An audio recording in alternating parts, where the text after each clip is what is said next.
and brings a whole world of experience and has worked with some amazing organizations such as Amazon, the US Air Force, HP, and so much more. She's been recognized by Fox News TV and described as the top neuroscience and conflict resolution expert in the United States. So, Carol, thank you so much for joining me today. Hey, Zach, I'm excited to be here and chat with you. Yeah, absolutely. And so, I mean, being an expert in neuroscience, obviously, I've talked about story before and how story changes our brain waves and changes the chemicals in our brains. But you come at it from a very different angle, but a very similar angle in some ways too. And that's when it comes to conflict. So we're talking about connection and conflict. So why don't you tell me a little bit of what brought you to neuroscience and applying that to conflict? Sure, I love the question. It was a really random question. I was living in Jackson Hole, Wyoming, and I had a wine bistro and lifestyle store that was branded to go between Dean and DeLucas and Williams Sonoma and Crate and Barrel and Pottery Barn. So it was a lifestyle store that sold the best of the best, so you could get artisan cheese, original art, salami, best spaghetti Love all sauce. those things. Yeah, a really weird mix. But my uncle Bill Rosenberg founded Dunkin' Donuts, and he also was the creator of franchising. So I was all for following in his footsteps. And I was probably about 6 months away from my benchmark numbers when my marriage wasn't doing as well as my business. And so I'd filed for a divorce, and that created really the darkest chapter of my life that caused the fail of the business process and many, many years of fighting in court legal battles. And when I was looking at recreating, which I've done so many different times, I found that I was having a hard time bumping up against my own self-imposed glass ceiling. So I was noticing that I lost everything, and I'm type A, so I wanted to recreate. But if I recreated, then I could lose things again. And that didn't feel like a good idea to my brain. And so I just kept bumping up against this quandary of, do I recreate and expose myself to threat, or I just stay at the bottom and not have any more things I could lose? And I ran into a group of neuroscientists who were doing some peak performance programs around business. And I started leaning into that information and realizing that that was what I thought the answer would be, and so I started working and learning from them. And I started realizing that, wow, if I can understand what's going on in my brain, then I can cut myself some slack. And I also can work around all those obstacles that we give ourselves just to keep ourselves safe, which is our brain's key mission, right? And I could also understand other people better. And so then that led me into just really leaning into how did it work with conflict and communication, which was really just a byproduct of a really long divorce and many years of fighting. Oh, and so, I mean, you talking about have done a bunch of different things, right? Like, I mean, you were a firefighter for a while, and now are doing, conflict mitigation and business strategy and stuff like that. And so, you brought up a really interesting point that I wanted to dig in a little bit deeper in, and that was this idea that your own brain was kind of stopping you and holding you back because we want to be safe, right? And I've talked about that in my way of saying, we tell ourselves these stories. And then we believe these stories, or others put those stories on us and we believe them. And so you have literally lived a life of what seems like from the outside of reinventing yourself. But how would you describe sort of your journey of moving through these different things? Like, what would you say was actually happening? Was it a reinvention, or was it just a continual pursuit of what you believed in? That's such a great question. I think it's been a continual reinvention. And you and I were talking about this previously a little bit, and that nothing that I do now or anywhere along the line was anything that I grew up thinking I was going to do, or anything I thought was going to be that grand scheme. And I think that that's one of the things as a college professor, when I teach kiddos who are juniors or seniors in college and they're getting ready to go out into the world, many of them still don't know what it is that they want to do, when they grow up. And I don't think there's just one thing. So when, for instance, I originally went to college for marine biology, and I got out and went right into banking, which had nothing to do with any of the things that I thought I might do that were all science related.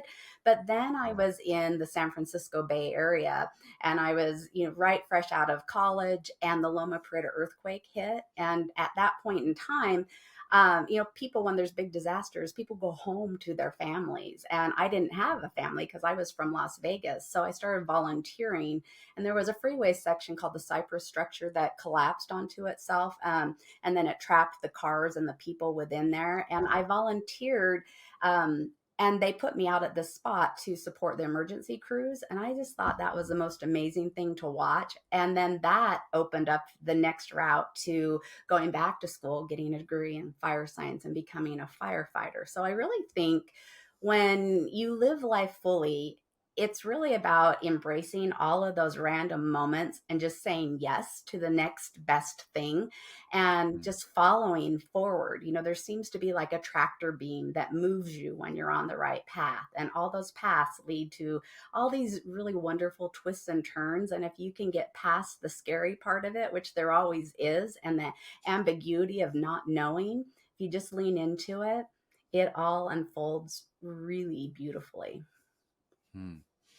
I I have this philosophy and have for a while of much of like what you're saying, where I just walk through the next open door, and whatever that looks like, however that looks, it's like if the door opens, I step through it and see what's on the other side, and like and it's just really cool the potential and possibility that happens in the relationships that are formed, and I mean you're a living example of what that could look like. I love that we share that. And I also think there's another part of those open doors that you walk through is I think you have to hold the door open for the next person.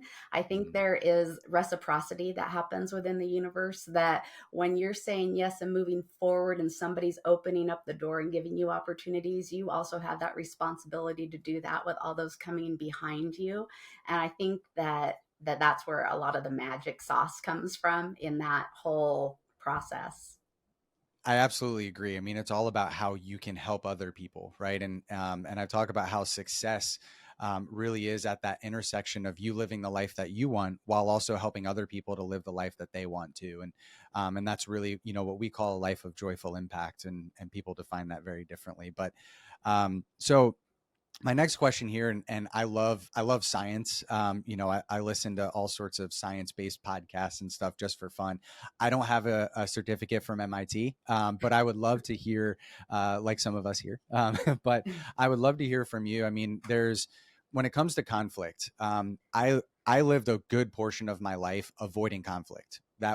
Conflict was not my thing. I didn't want to go anywhere near it.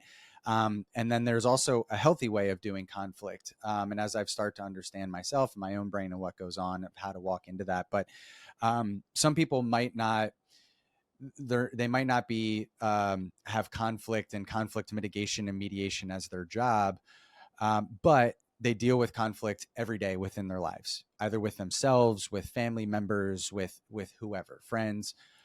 So from like a neurological standpoint, from an experience standpoint, what does that look like? I mean, what really is going on? What stories are popping into people's heads? What are they telling themselves? And how do we start to overcome some of that stuff? Absolutely. So really when you hit the nail on the head with the question of what stories are in our heads, and that's really what makes conflict harder for us because most people don't wake up other than if you're in the line of work that I am that we're like, okay, who are we going to fight with today, but oftentimes conflict is really roughly the same as negotiation, right? Somebody else wants something and you want something, and we have to have conversations with it. So whether they're, really high conflict and, where we're really going at it, or whether they're subtle negotiations and conversations that position us for what we're after, you're right, we do have those every day. And a lot of times I find that where people really mess up is with those darn stories. And so if you think of it, oftentimes if it's you versus me, I start giving you adjectives, and usually they're not very good, like you're a pain in the neck, or you're a problem, or you're obstinate. They're not usually that, wow, he's really engaging and this is great to have a difficult conversation. They're usually negative. So then Mm. our brain turns around and says, okay, now I need to fix Zach rather than the problem. So our brains are focused on the absolute wrong thing. And yet, if I can change what my brain is focusing on and let it know that you're not the problem, that the problem's the problem, and that you're my colleague who's solving this with me, then all of a sudden you become an ally. and my brain doesn't reject every darn thing that you say. So those types Yeah. of things can be subtle. But another way that we impact stories is every time we tell ourselves something, or our brain tells us something, then there's chemicals that are released that then impact our emotions, which then pop out as feelings. And a lot of times those are also negative, especially if you're conflict adverse. And so sometimes you can do something as simple as thinking of something different, because it takes roughly 90 seconds for those first waves of chemicals to get really neutralized. So if you keep Hmm. finding that you're activated by whatever it is you're fighting with, oftentimes because it's you just keep rethinking the same story.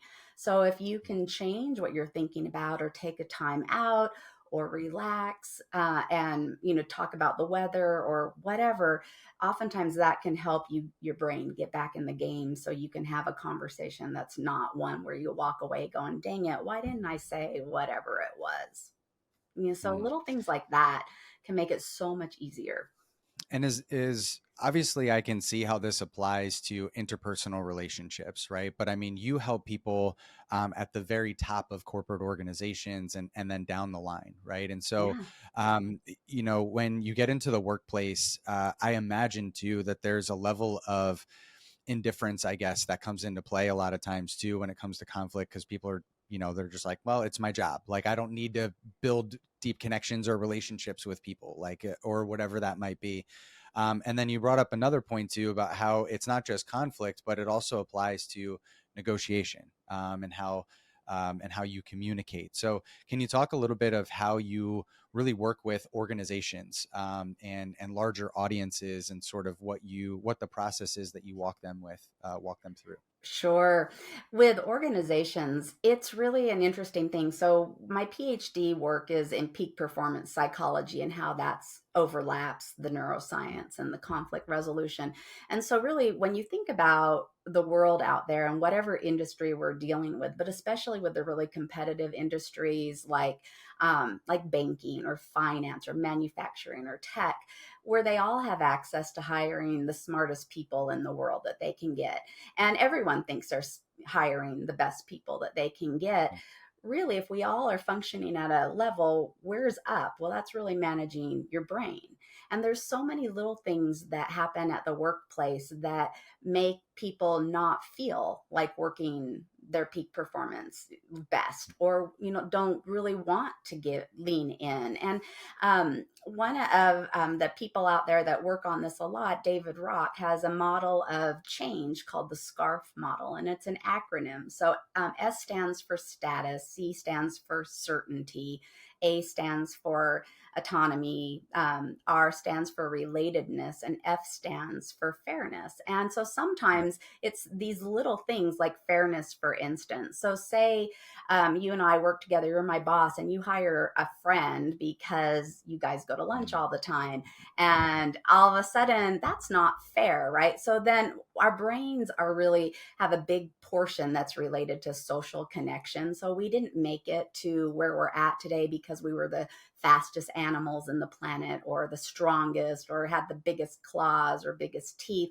A lot of it was because we collaborated. And so part of our brain is really interested in that. So when things go wrong at the workplace, a lot of times it goes back to fairness. So even if maybe you're not being unfair to me, but you're being unfair to somebody I'm watching, then I, in theory, could be next. And we're right fighters for fairness. Or oftentimes change comes down from the top, and we don't ever talk to the people who we're impacting on that, who actually know how it's going to impact the organization. And even if you don't do what those people recommend, if you at least listen to them and tell them that there's something that's coming, then you don't get, if you're in leadership, you don't get the pushback that you would, because they know that you're taking their thoughts into consideration and you're listening. And so little things like that can really like stop things before it begins, and really help people feel like they're more of a collaborative team than just expendable resource. That's it's really fascinating to me that you kind of honed in on that word of fairness, right? I mean, I've got three kids, 7, 4, and 3, right? And so Ooh, fairness is a very big thing. That's not fair. This isn't fair. And yes. I remember growing up, and I'm sure you've probably heard this too, but it's this idea, well, life isn't fair, right? That was always the answer. Well, life isn't fair, right? So I imagine you probably run into that mentality a lot, especially in the business world. But it sounds like you're saying that fairness is actually a really important part of this whole process. And so how do you create that, and how do you overcome that sort of instilled obstacle, it seems like, that comes into the picture? Yeah, so with fairness, I mean, it really is significant for all of us in there. And so I put that almost in that that's not fair thing with the that's your problem, not my problem. But if we're in Mm, conflict, then my problem is your problem if we're going to get past it. So that mm, fairness factor really becomes important. And the trick is, again, the lens that we're viewing it through. So what might feel fair to one person isn't necessarily fair to the other person. And so sometimes we're really managing perceptions. And that's another thing people argue a lot about is how one person perceives it versus the other. And we spend so much time saying, well, this is how I see it. And then you say, well, you're wrong because this is how it is. And I'll say, well, that's not true. It's this way. We're arguing ourselves in circles and not making any mm, progress. So really trying to figure out how can we make this fair to both of us is something that really lies in the heart of that. And sometimes it if we're just fighting or negotiating from a competitive standard, which we oftentimes do in the United States, we tend to be pretty competitive. So it's like I win or you win, and it's at the expense of the other. So that there's just two solutions. But there's been some research done that separates average negotiators from really good negotiators. And they say the average negotiators come up with 2.6 solutions, which is just a click above I win or you win, right? But mm. really good negotiators come up with more than five.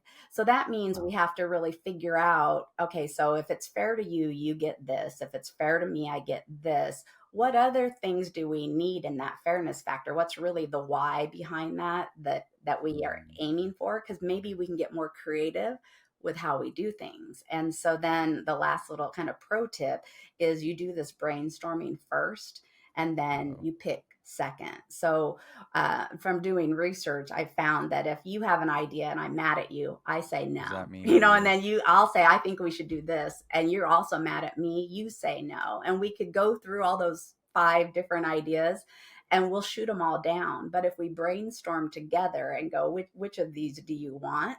We pick and which is really great. We might not pick one. We might say, well, I want part of this one and part of that one, but we do it.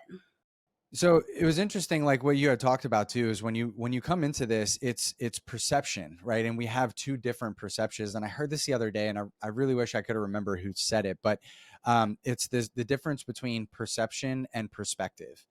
And it's like this idea that, like, when we're really self-focused, or when we're just focused on what's going on, it's our perception, right? And that's true to us, but it may not be true of the bigger picture. When we zoom out a little bit and we have perspective, then we can see, like you said, these five different solutions that may come. And it sounds like that's what good negotiators and good, conflict management people can really do, is zoom out and help other people to zoom out too. For sure. And William Ury, who is a professor out of Harvard and wrote the book Getting to Yes, he calls that going to the balcony, where you Mm, really just take a step away and really get out of that tunnel vision of I need this, I need this, I need this, and only this, and start looking at what is the broader thing that we're after. But there's also the reality that what my brain sees and perceives is different than what your brain sees and perceives, even if we're having the same experience, because our brains filter information differently. So, for an example, when I wanted to become a firefighter, I started seeing fire engines everywhere. And it wasn't that they put out a whole new fleet for me. I mean, it's fun to think about. It was just that I was interested, and my brain goes, oh, this is relevant now. And you might notice it where maybe you want to go buy a new vehicle and you've narrowed it down to a certain kind of vehicle and you start seeing it out on the road yep. everywhere. That's also your brain filtering. So this is why you could have a Mm, whole different take on the situation than I do. And that's where the way through that is to become curious and really explore what is it that you're seeing and why is this so important to you versus me just powering through that it has to be my way. So realizing that we're all having very unique experiences and they all could be right. mm. Yeah. Yeah, exactly. Stephen Covey talks about think win-win, right? And so that's it. Sounds like that's a little bit of the idea, but I've heard other people say that like win-win isn't real, like or it's not actually possible. And so, what would I mean? It sounds like you're kind of saying that there is in just about every circumstance a possibility for all parties to win. I mean, is that really a thing, or what would be your Yeah, perspective it's on that? funny. I find that when in the research that I've done, and this is going to offend a lot of your watchers, but when I look at like who are the better mediators or the people who are better at getting better agreements, it's usually women over men in the research. Hmm. They seem to have more data points that help them find different ways to help people be heard. And many times there's the things we want, and then there's the things that we need. So I've mediated or negotiated cases where people are going after large sums of money. And at the end, all they really wanted was an apology, and they're willing to just let it all drop because they Hmm. just wanted somebody to acknowledge that what went down wasn't appropriate. And so, Chris Voss, for instance, doesn't like win win. He doesn't like that term. And Yeah. yeah, and people in the legal world will oftentimes say, like, a good mediation is one where you both go away unhappy, which means you both given something. And I actually very much disagree with both of those approaches. Maybe you've compromised, but at the end of the day, if you've all done a good job having a conversation and you've managed what people are thinking, maybe you've made some concessions, but you feel really satisfied about the conversation. You felt heard. You felt that fairness factor has taken place. And at the end of the day, you sleep well and you're able to put it behind you because all of it's been addressed and we're not leaving a fight for another day. So, yes, I think you can do that. I wholeheartedly think you can do that. Hmm. And I mean, you bring obviously a level of knowledge and expertise to that conversation, but you mentioned briefly here, you also bring a level of experience. I mean, it sounded like when going through your divorce, it was long, there was a lot of litigation, a lot of stuff. And so, you bring a level of understanding to that room, I imagine, because of what you went through. So, can you kind of talk a little bit more of your experience and why that makes you so passionate about helping people in this way?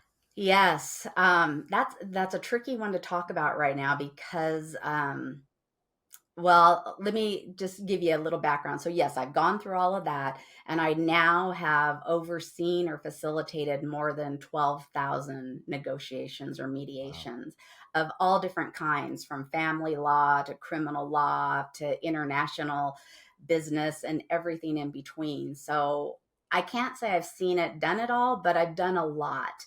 And some of them are very high stakes in regard to the finances, but then going back to just my divorce and that fighting. So we fought for 3.5 years. And then every 2 years, my ex would bring me back into court and we'd have another round. And so it was something like you schedule your teeth getting cleaned. I could schedule, I knew I'd be getting served because it was just the latest round, which was a terrible way to live. But I had Mm. 3 children in the middle of all of this as well. And there was a long story of a lot of fallout and trauma for those Mm. kiddos. And if I look back on it, what got me into this field was knowing how hard those moments were and thinking, man, if I could help other people avoid all those pitfalls that I went through. I can't say I always took the high road. I can't say that I always did the right thing. I mean, looking back, there's a lot of things I wish that I could have changed. But one of the things that I will tell you is, and it's so dear to my heart, is a month ago, my middle child took his life. And I look back and go, what should I have done different? What did I do that I shouldn't have done? What could I have tried that I didn't try? And I think that sometimes when we get into these arguments and fights, it's really because the stakes aren't high enough. You know, if they were really higher, you would make different decisions and you'd do anything it took to get through those things. And sometimes I think we just get stuck fighting because we want to win and we want to be right. And at the end of the day, that just gives you nothing but regrets. And Mm. when I was a firefighter, I would tell you that, fires don't occur all that often. There's a lot of downtime. There's a lot of things that we're doing that are more medical related or accident related or training and prep related. And so sometimes we would get really snarky with each other in the fire department, and we would just like start tearing into each other. And then there'd be what we would call a good fire, which sounds horrible to people, but it meant, oh, we finally got to do what we trained to do. So Mm. no disrespect to anyone, and not that we want anyone to have any harm. But then all of a sudden we were all friends again, right? Because we got that Mm. edge off, we were living our purpose. And so when I think about how you fix this and what got me there and what I would recommend people do is get past it. Like lean in and get past it and let go of those things that really in the long run don't matter at all. Hmm. Well, thank you for your vulnerability. I can't imagine, but thanks for sharing that. And um, like you said, it's life is a dance, and it throws us all sorts of different curveballs and twisted things, and we try to find our ways through that. And you've done an amazing job in your own way of helping other people through the challenges that they're facing. So, so thank you for that. What what's next for you? What's kind of on the horizon as far as what you're doing, what you're hoping to be doing more of? Share a little bit of that with us. Yes, thanks. I love that. So for me, next things are I'm working on a book that'll come out probably by May of next year. And I'm really leaning into doing more keynotes because I love helping um, people, in groups and even in organizations. I love helping them, but I really would like to get in front of more people so we can share this message and give people skills faster so that we can hopefully help reverse some of the trend that is towards more higher conflict in the world, and maybe dial that back a little bit with a little bit of humanity, a little bit of neuroscience, and a little bit of reality checking. So keynotes are definitely where I'm heading. I've been working with a movement coach, John Louis Rodriguez. He's worked with Margot Robbie out of, who's Barbie, and Leonardo DiCaprio, and many, many favorite or famous actors and actresses. So I'm really leaning into the stories that you're talking about, and how can I use stories in a way that captivates audiences and still gives them something to take away. So many times when we do keynote speeches or listen to them, if you think about it, they're fun and they're entertaining, but then you kind of forget about it and life goes on. My goal is to actually share information so that the keynote is fun and entertaining, and yet Mm. you have some absolute new tools at the end of your time listening to me. I love that. It's all about the application, right? I mean, Yeah. you can go and be inspired and ready to go, but you've got to take a step. Yeah. And that's awesome, and I love that angle. So, as we kind of close up here, what would be that first step that somebody could take? Let's say they're dealing with conflict in their own life right now, whether that's with a family member or otherwise. What's something or a couple of things that they could do in the moment to help them through that and negotiate it even? Sure. There's another acronym that I like to use called the often strategy. And so it's a way of framing what it is that you're experiencing instead of starting with a you did this or I'm really mad. It's a way that you can share something and people can hear it easier. And so O stands for observe, F stands for feel, T stands for think, E stands for empathize, and then N stands for negotiate. So I might say that, say, the kitchen is really dirty and my son loves for me to make him breakfast every morning, and his job is to do the dishes so that the kitchen's clean, and I come down one morning and it's dirty. I could say, when my son gets up, son, when I came down, I observed that the kitchen was thrashed, like nothing had gotten cleaned up. And that made me feel really angry because that's the one chore that you have. And I think you probably wanted to game rather than do the chores.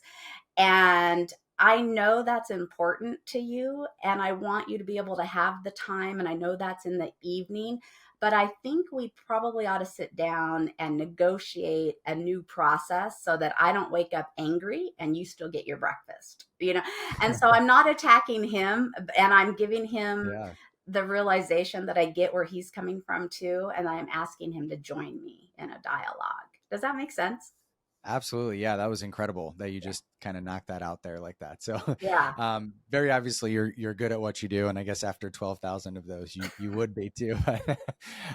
So, well, Carol, thank you so much for joining me today. I mean, obviously, there's so much more that we could talk about. There's so much more that you could share.